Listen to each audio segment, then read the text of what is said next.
Hey guys, up in the Sacramento mountains today. Sarah's finally home. That means that we get to kind of get back to our, I was thankful I had all the friends I did hanging out and coming out up to the mountains with me, giving me a chance to be able to keep making my videos and showing the field craft stuff that I've been doing. But now that Sarah's home, I get to do it more on my own terms, if that makes sense. So up here in the Sacramentos today, boys were playing in the snow. As you can see behind me, first snow of the year happened up here. It's not everywhere. It's mainly in the shaded spots, but taking advantage of it with my Tundra Camo, because why not? I can only use it so many days a year up here. But I'm up here. I'm going to make a quick video, pretty quick. It's really simple, on signaling. Not it has nothing to do with comms. It has nothing to do with that. It has to do with like physically signaling. And just the uses of that. And we're not necessarily talking about a tactical scenario where, you know, using IR and stuff, but more at like what's at a civilian's disposal, or what's readily easily available at a normal person's disposal, not somebody associated with the military. So before we get into that, sponsors of today's video are Brownells, Nautilus Ammunitions, Good Camo, and others. All the links with the discount codes to all the companies that are affiliated or sponsor the channel / Instagram page are on the link tree at my Instagram page, push_plaid. Thank you to all of them for being able to facilitate being able to come out and do stuff like this. I'm very grateful. If I didn't have their help, it would be a lot harder to do this on my own, just trying ammo, gear, etc. So thank you to all of them, and thank you to Swamp Fox sending me out their Saber Prism. I made that other video about the first shots with it, sighting it in, got it up here, range estimating with it, just having some fun with it. A little cold weather compared to where I've been with the desert. So thank you to Swamp Fox for sending it to me to try it out and kind of display it, etc. So all right, thank you to them. Have a good. All right, so signaling, readily available signaling. The first thing that's readily available is high vis panels, VS17 panels, made with high visibility nylon. So first example, now they like the military VS17 panels come in this. They come in a massive panel. It almost folds out to.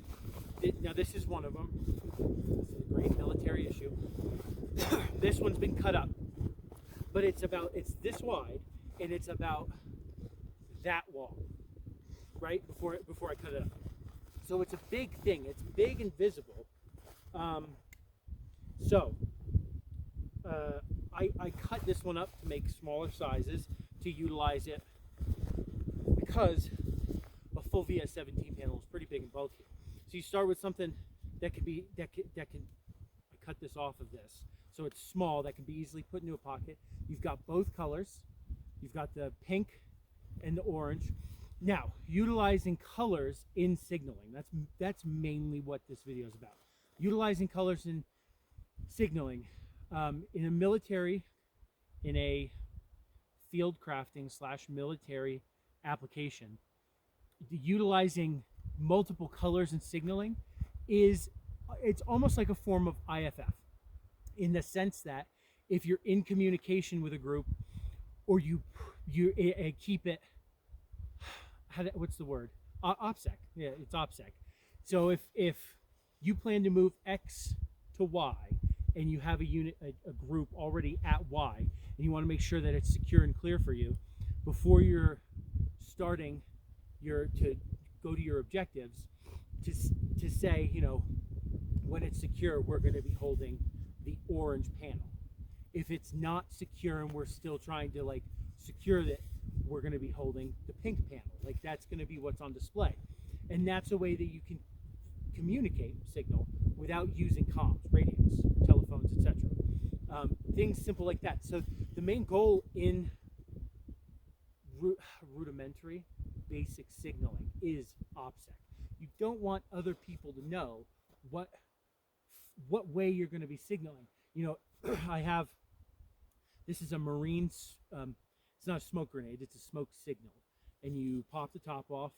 It's like a massive match. You pop the top off, light it, and this one burns for a minute. So you've got 60 seconds of smoke. We're not talking about smoke to,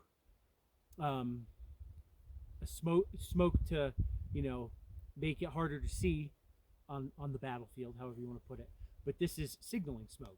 So you want to keep like the color of your smoke as OPSEC. I mean, that's general, that's in the military, that's SOP of like, if you're getting extracted, then the extraction, whether it's a vehicle or a helicopter or even a plane, maybe if it's a big enough thing. Anyway, they say, I see your X smoke.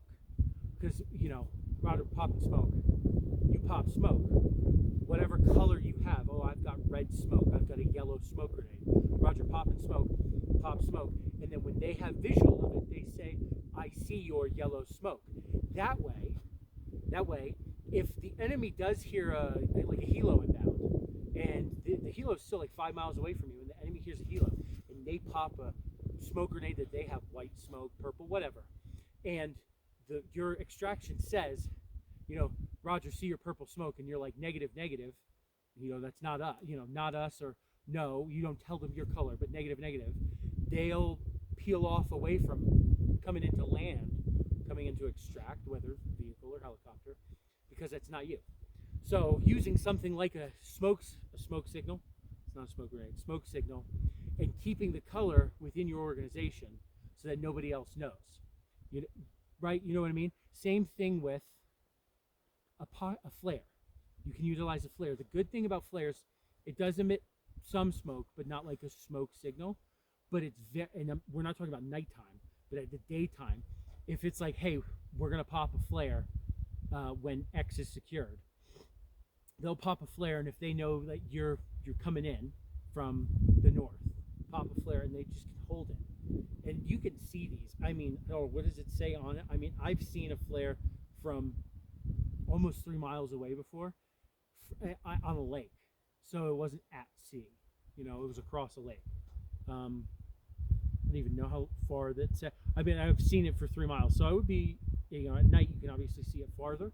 It's like a firework, kind of. But that's the whole objective of signaling. Basic signaling is to keep your colors, your SOPs for signaling within your group, because you do not want somebody else. You know, everybody talks about this group and that group and multiple different groups. You do not want your group information getting shared with potentially a group, maybe in, you know, a group of rangers in Appalachia, who you've communicated with and thought that they were cool, and they end up thinking they're warlords. You might not want to let that kind of group know your small team, you know, 2, 4, 6 men you've got in your little group, that you've done stuff with other people. You might not want to let a group like that know what your signaling SOPs are, because that could come back to bite you.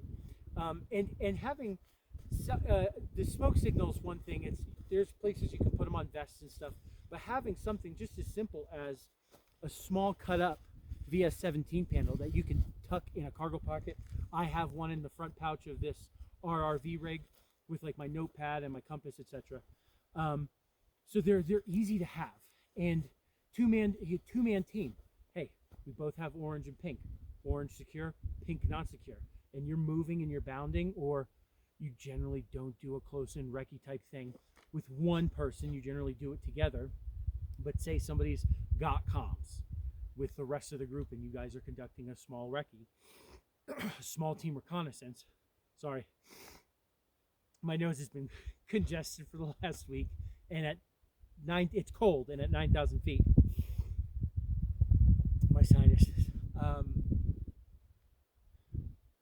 Small team reconnaissance. You've got your bigger group that you're in communications with, but your little, we'll say 2-man small team reconnaissance, and your group is a total of 12. So you got your 10 guys away, coming towards the objective. They're waiting to see if this area is clear. They're kind of clearing over there. So you're clearing it together. You've you've got your 2-man small team. One guy's on the high ground with comms back to the team. One guy is going into the village. Maybe like, hey, this village was supposed to be abandoned. These abandoned buildings are supposed to be empty. And instead of verbally, like using your comms, not necessarily break radio silence, but the whole point of reconnaissance is to be quiet and silent, etc., etc. The guy goes in, checks out the village. Hey, it is clear. Orange panel clear. Or guy goes in the village and he can see movement, etc. Comes to the corner. Hey, pink panel. It's not clear. Radio's not clear. We're gonna have to clear it. Cover. Comes back. Small team maintains surveillance on the objective. Your other guys come up. That's just a random scenario. I'm just saying, using signal panels, small signal panels, simple signaling like that is, I'm not going to say it's safer than comms, but it's a lot. It keeps everything. I like line of sight. I don't like when I'm with a group of people and I can't see them, because especially in a small team, you only got 4 guys and fucking 2 of them are 200 yards that way. Oh, I got my radio. What happens if one of them gets hit in the radio, drops the radio, their battery died, and there's no way to communicate, and you hear them taking contact over there, and you don't know what's going on, so you've got to run and go. You're going into the unknown, which obviously happens all the time. But me personally, I like to maintain line of sight. There's no problem with that. It's not like, we're at a fucking 50-meter spread skirmish line clearing out a forest. Most of the stuff everybody practices with fieldcraft and this outdoorsy stuff is small teams. So there's no point in you being separated unless you're like surveying 2 separate into OPs, having surveillance on 2 separate objectives kind of thing. That's when you can be separated, and it's like, okay, well, that's part of the mission set. That was a bit of a scenario tangent, sorry. So just basic signaling via 17 panels, something simple like Mariner, smoke signals, or flares. Keep your signaling SOPs within your fucking group. The colors, what you're going to use to signal, even a fucking signaling mirror, which I had, broke, the one with the little hole where basically you line up the sun, and then you just tilt it and you look through the hole as like a sight, and you point it at basically what you want to fucking flash. I mean, that's very old school. That's more old school than like holding a flare. But yeah, so basic signaling. Keep your signaling SOPs within your group. Don't let anybody else know what your SOPs are. So, all right, I'm gonna go do the cold and the snow. Glad that Sarah's back. Maybe next week we can get her to do a video with me. We'll see. All right, see you guys later.